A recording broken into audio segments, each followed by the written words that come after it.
이제 딸들을 시집을 보내야 되는데 딸들이 문제가 있어요. 큰딸은 얼마나 잠이 많은지 늘 잠만 잡니다. 아니, 그래서 아버지가 이제 이 딸을 시집 보내려고 하니, 야, 이 잠만 자가지고 어떻게 하나. 둘째 딸은 도벽이 있습니다. 보이는 것만 있으면 다 자기 주머니에 집어넣어요.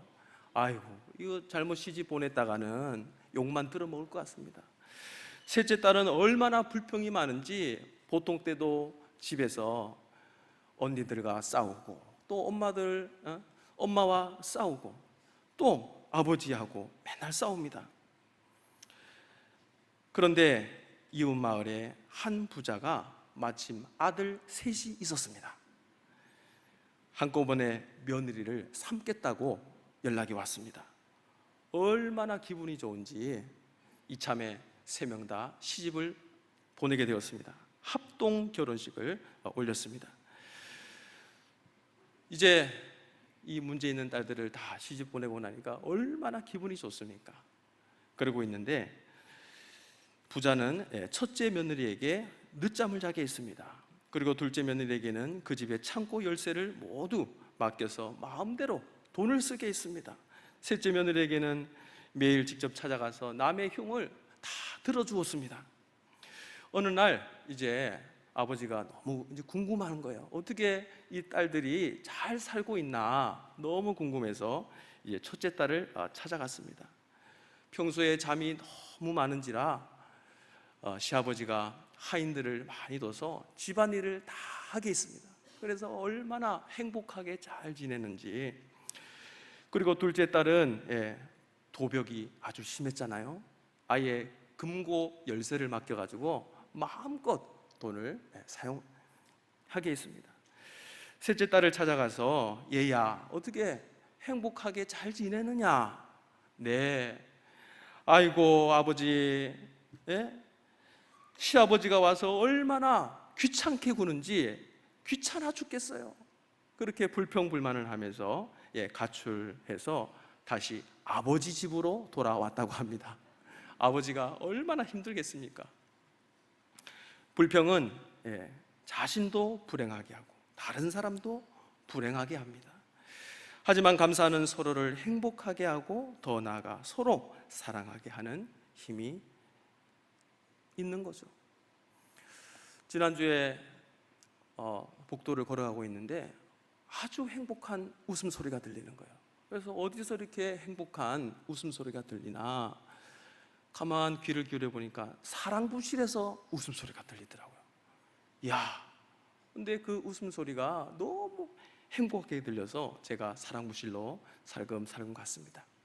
사랑부실 문은 작은 창문이 있어요. 그래서 제가 문 열고 들어가면 아이들이 찬양을 하면서 기쁘게 막 찬양을 하고 있는데 분위기를 깰까 싶어서 제가 그냥 창문으로 이렇게 봤습니다. 아이들의 표정이 얼마나 밝은지. 저희 사랑부는 초등부부터 40 중후반까지 있어요. 근데 모두가 어린 아이들입니다. 얼마나 참 해맑은지. 그래서 제가 한참 보다가 이제 살금 이제 들어갔어요. 들어갔는데 항상 제가 들어가게 되면 저에게 사탕을 주는 자매가 있어요. 40 중반이 됐는데도 어린 아이와 같아요. 목사님, 제가 자리 준비해 놨어요. 자기 옆에 앉으라는 거예요, 꼭. 그래가지고 제가 옆에 앉을 수밖에 없어요. 제가 딴 데 앉으면 탁 삐져가지고. 이제 옆에 앉으면 목사님, 저랑 손잡고 예배 드려요, 이래요. 그래가지고 처음에는 되게 당황스러웠습니다. 40 중반에 처자가 손을 잡자고 하니 제가 얼마나 당혹스럽겠습니까? 하지만 어린 아이와 같으니까 손잡고 예배를 드립니다. 어느 날 목사님, 저랑 결혼해요. 아이고, 그래서 제가 하도 황당해서, 아니, 저는 벌써 결혼했습니다. 아이가 지금 셋입니다. 그래도 목사님, 그래도 저랑 결혼해요. 그래 알았다 결혼하자. 그런데 제가 지난주에 버림을 받았습니다. 알고 봤더니 남자가 생겼대요. 누구냐 했더니 이재철 목사님이라는 겁니다. 아니 그래서 뭐가 그렇게 좋으냐 했더니 저보다 잘생겼답니다. 얼마나 섭섭하고 상처가 큰지. 여러분, 세상에서 가장 쉬운 게 있습니다. 아세요 혹시? 가장 쉬운 거 따라합시다. 사랑에 빠지는 것. 가장 쉬운 게 사랑에 빠지는 거래요. 우리 좌우에 계신 분들과 한번 같이 인사하겠습니다. 사랑에 빠집시다.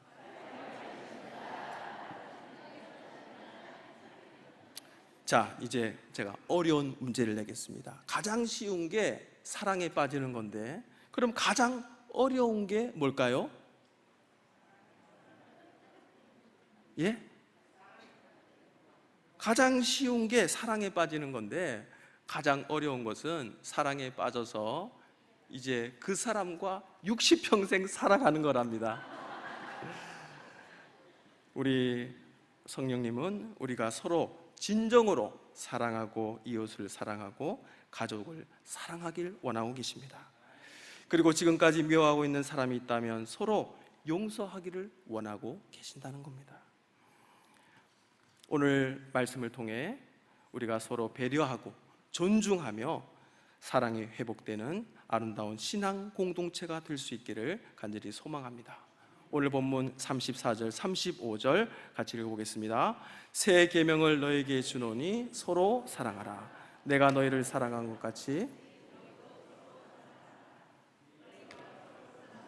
이로써 모든 사람이 너희가 내 제자인 줄 알리라.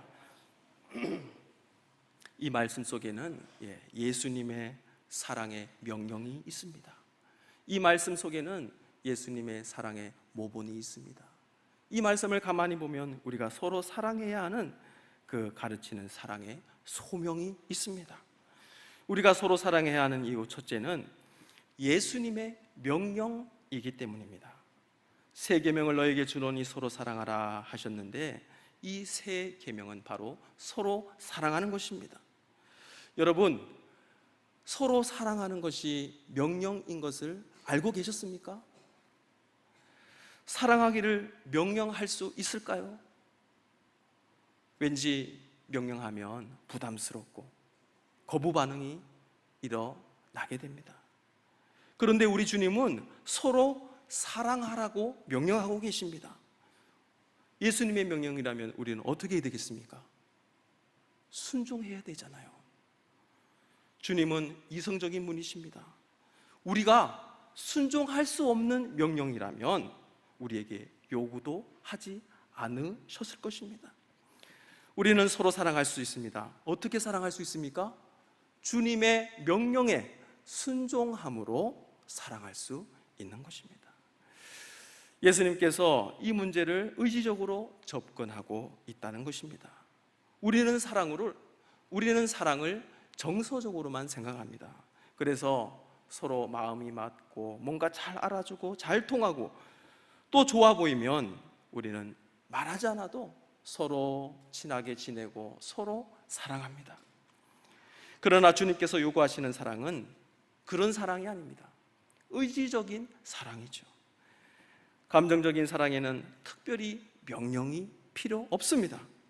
하지만 예수님께서 원하는 사랑은 의지적인 사랑이기 때문에 명령과 순종의 상호작용이 필요한 것입니다.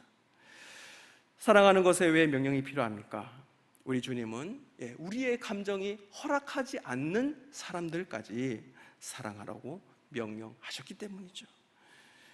주님의 명령을 들을 때 하나님, 저는 저 사람만큼은 사랑할 수 없습니다. 제발 그 사람은 제외시켜 주십시오 라고 대답하기 때문에 사랑하라고 하는 명령이 필요한 것입니다.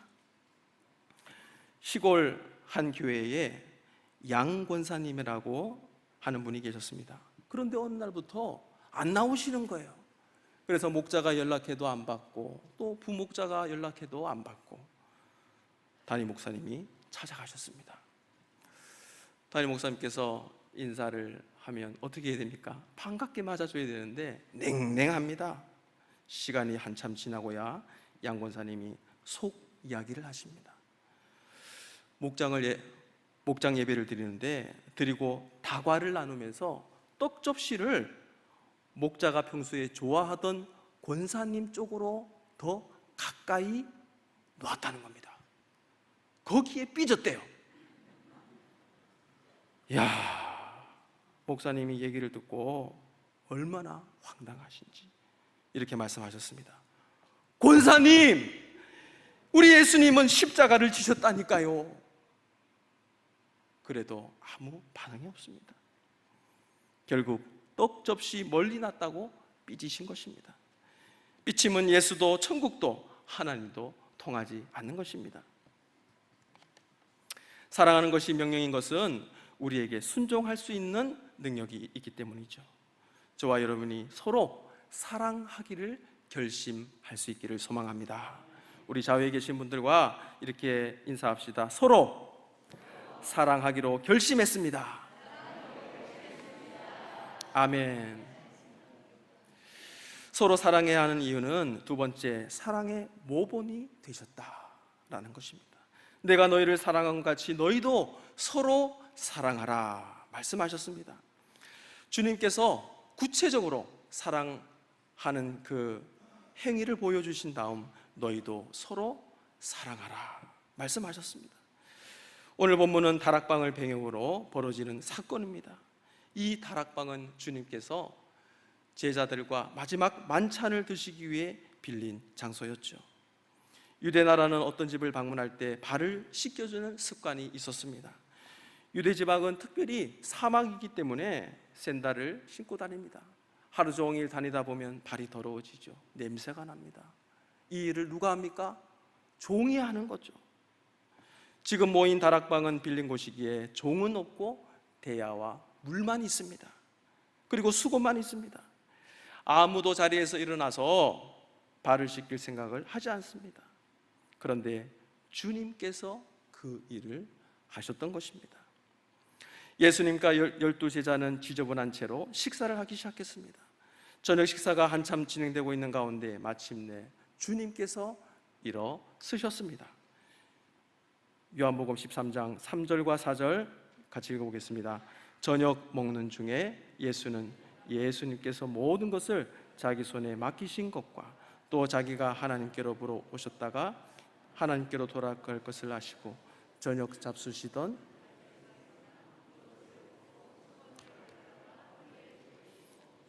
아멘. 아무도 발을 씻길 생각을 하지 않은 것은 그 일이 종이 하는 일이기 때문입니다. 발을 씻을 물도 대야도 수건도 있었습니다. 없는 것은 종이었던 것이죠. 오늘 우리 가정의 종은 누구입니까? 오늘 우리 교회의 우리 모임의 종은 누구입니까? 그 종의 자리를 누가 지원했습니까? 제자들은 아무도 움직이지 않았습니다. 주님이 손수 제자들의 발을 씻기기 위해 일어나셨던 거죠. 오늘날 우리 주님이 기뻐하시는 모습은 서로 종된 모습입니다. 서로 낮아서서 서로의 발을 씻겨주고 서로 용납하며 사랑하는 것입니다. 예수님은 종이 되기 위해 이 땅에 오셨던 것입니다. 하늘과 땅의 모든 영광을 받기에 합당하신 분께서 종이 되셨던 것입니다. 마태복음 20장 28절 같이 읽어보겠습니다. 인자가 온 것은 섬김을 받으려 함이 아니라 도리어 섬기려 하고 자기 목숨을 많은 사람의 대속물로 주려 함이니라. 수건을 두르고 제자들의 발을 친히 씻기기 시작하십니다. 아무도 종이 되려 하지 않을 때 우리 주님께서 종이 되셨던 것입니다. 한국의 수많은 교회가 시끄러운 이유는 바로 종이 없기 때문이죠. 종이 되려 하지 않기 때문입니다. 하지만 우리 교회가, 우리 마산동부 교회가 이렇게 은혜로운 것은 우리 장로님들이, 권사님들이, 집사님들이, 성도님들이 예수님처럼 허리에 수건을 두르고 무릎을 꿇고 친히 종된 모습으로 섬기시기 때문이라 확신합니다. 곽선희 목사님이 소망교회에서 담임하실 때 많은 직원들 가운데 보일러를 담당하는 박 집사님이 계셨습니다. 교회 모든 보일러를 담당하시면서 참 열심히 봉사하셨습니다. 그런데 술을 너무 좋아하세요. 그래서 안수 집사님이 되셨는데도 술을 끊지 못했습니다. 보일러실에 들어갈 때 공구박스만 들고 가야 되는데 그 안에 술과 안주를 넣어서 같이 들어가셨습니다. 담임 목사님한테도 몇 번 걸렸어요. 그런데 목사님께서는 모른 척 하셨죠. 그런데 어느 날 시설 관리 장로님께 들키고 말았습니다. 깨우니까 고래고래 술 주정을 합니다. 아니 당신이 뭔데 나를 건드리냐고. 결국 당회에 상조되어 이제 그만두셔야 할 위기를 맞았습니다. 마지막으로 목사님의 결정만 남았습니다. 모든 당회원들이 판결을 기다리며 숨지기고 있는 가운데 목사님이 말씀하셨습니다. 박 집사님도 제 평생의 목양의 대상입니다. 예수님의 사랑의 모범을 따라 서로 용서하고 사랑할 수 있기를 간절히 소망합니다. 서로 사랑해야 하는 이유 세 번째는 사랑의 소명이기 때문입니다. 35절 말씀 같이 읽어보겠습니다. 너희가 서로 사랑하면 이로써 모든 사람이 너희가 제 제자인 줄 알리라. 소크라테스의 제자를 자처하는 사람들은 나는 양심껏 산다, 그리고 나는 정직하게 산다를 소크라테스의 그 제자된 증거로 삼았다고 합니다. 예수님 당시의 바리새인들은 그들은 율법을 지키면서 그 율법을 보존하는 것으로 그들이 바리새인인 것을 나타내었던 것입니다. 주님 당시에 광야에서 공동체 생활하며 에세네파 제자들은 절제 생활과 금욕을 실천하면서 에세네파 제자인 것을 자랑했던 것입니다. 저와 여러분이 주님의 제자라고 말할 수 있는 증거는 무엇입니까? 너희가 서로 사랑하면 이로써 모든 사람이 너희가 내 제자인 줄 알리라. 우리가 어떻게 해야 제자가 됩니까? 서로 사랑할 때.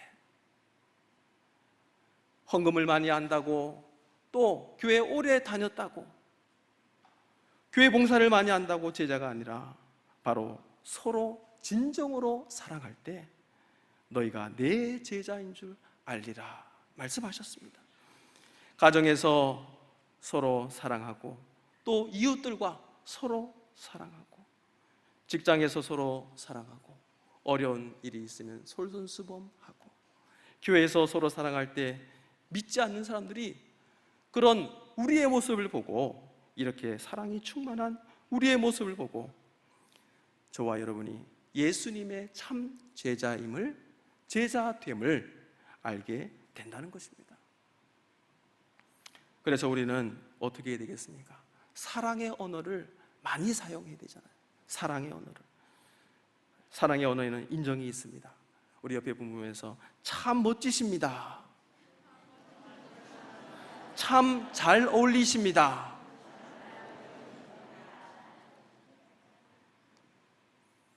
이렇게 서로 인정할 때 서로 위로함을 받고 서로 행복해지잖아요. 아니 그런데 오늘 지붕 계량을 하고 왔는데 잘 안 어울리십니다. 오늘 옷이 입으니까 더 나이가 들어 보이시네요. 그러면 안 되잖아요. 그죠? 서로 격려하고 서로 인정하면서 우리 마산동문교회를 세워갈 수 있기를 소망합니다. 사랑의 언어 두 번째는 공감입니다. 우리 옆에 보면서 그렇겠군요, 맞습니다, 네, 이해가 됩니다. 고통을, 아픔을 호소하는데 뭐 그런 거 가지고 그러십니까? 그러면 안 되잖아요. 그렇군요, 맞습니다, 참 힘들겠거든요. 기도하겠습니다. 이렇게 우리는 사랑의 언어로 서로를 인정하며 또 공감하면서 우리 교회를 세워갈 수 있기를 간절히 소망합니다. 가정에서, 또 이웃에서, 또 직장에서, 교회에서 이런 사랑의 언어를 많이 사용하셔서 저와 여러분이 가는 곳마다 하나님 기뻐하시고 하나님 나라가 세워질 수 있기를 간절히 소망합니다. 말씀을 맺겠습니다. 저와 여러분이 서로 사랑해야 하는 이유는 바로 사랑하는 것이 예수님의 명령이고 사랑하는 것이 예수님의 모본을 보여주셨기 때문이고 또 우리의 소명이기 때문입니다. 예수님이 허리에 수건을 두르시고 무릎을 꿇고 종의 자리에서 섬기셨듯이 저와 여러분의 삶 가운데 또 교회 가운데 날마다 종의 자리에서 겸손히 섬김으로 행복한 가정이 다 되시고 또 은혜롭고 사랑이 넘치는 교회로 만들어가는 우리 모든 마산 동부교회 모든 성도님들 되어주시길 간절히 소망합니다.